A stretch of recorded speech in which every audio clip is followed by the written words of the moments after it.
Hi, friends. This is Jared again, and we are getting started with Irrimax training part number 2. If you did not see part number 1, if I'm really good at this whole YouTube thing, a magical card will appear right here to send you to part number 1. So, uh, when we ended last time, we showed you up the stacked graph and how that looked, what was going on, and everything like that. And so, where all the sensors were, what these numbers mean, how calibration can affect your sensor. And now we have done all the background work. Now we get into the fun parts of life and data.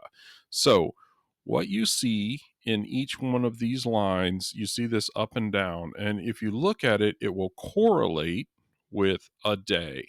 So, the moisture comes up in the soil when the plant is resting or semi dormant.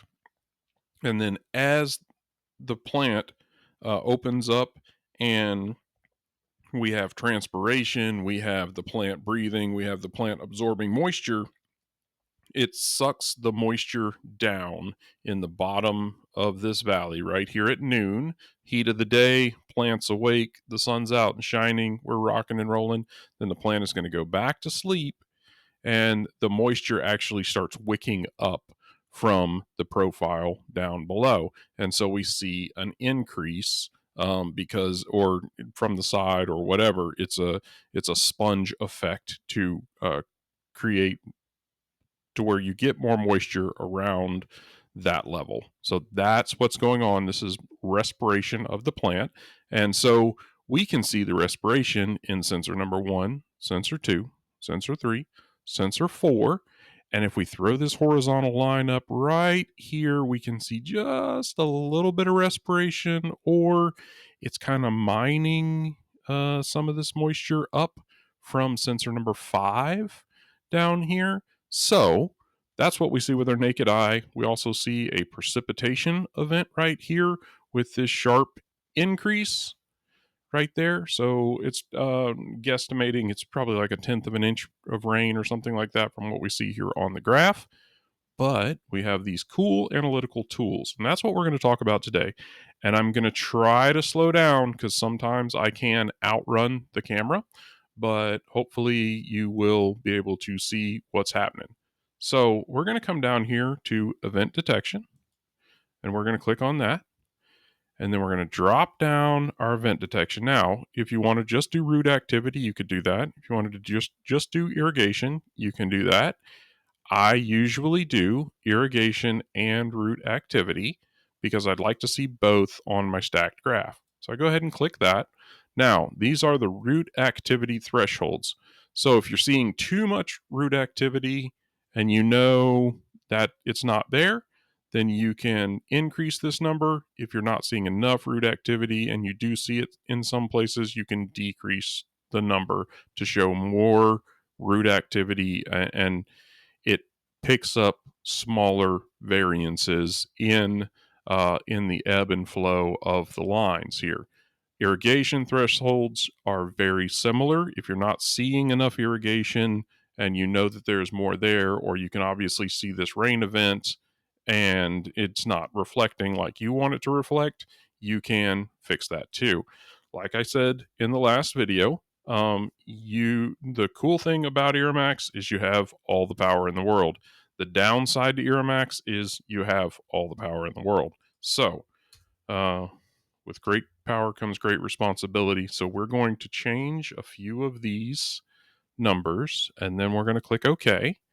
And then we're going to use our eyeballs and our brains to assess the situation and see what we like and what we don't. So we do see our irrigation here. We do see a little rain event here. They're not irrigations, they're rain events. I might like it to be a little bit bigger than that, just because I look at these things all the time. However, we do see our root activity here. We see root activity here. Obviously, at the first level, we see root activity, root activity, root activity. Now, I would say there's a lot more root activity going on in this graph, maybe even down to this level. So let's decrease our event detection. Let's cut that sucker down to a 2 and see how that goes. And let's cut this down to a 1. And so that's a 10th and 200ths. Okay, so now we are showing a bit more of this moisture here. And we're showing the second little bubble that is saying, hey, our moisture actually did make it down to our second level, which I like it. I like it. And a lot of that is what you like and what you don't like. Now, what I really don't like is it's not picking up. Now, it did add us a root activity down here, but it's just not picking up a lot of the rest of this. Let's go back to event detection. Let's shut this thing all the way down and just see what happens for us. Okay, it added a little bit more here. It added a little bit more here and there, and it added another bubble here. We are missing, our analytic tool is not picking this up. So I'm going to have to go back to our software team and figure out why. But the cool thing about IrrimaxLive is we have an on-site software team that can help us with this. And so I will turn this in as a ticket and we'll get working on that. But at least we are started here. So we can't go to the negatives. That's all fine. We have our irrigation threshold right. Let's hit this OK again. All right, so we are set where we're going to be set at. So I do have to cut this off, unfortunately. So this will be the end of video number 2. We have gone over the plant respiration, stacked graph. We've done our irrigation analysis tool and we've fine-tuned that. That is one of the biggest things to do. You want to make sure that you see what you want to see from this analytic tool. In part number 3, we will be starting up the sum graph, refill points, and permanent wilting point, and we'll get those things going. And like I say, I'm splitting this video, so I already have it created.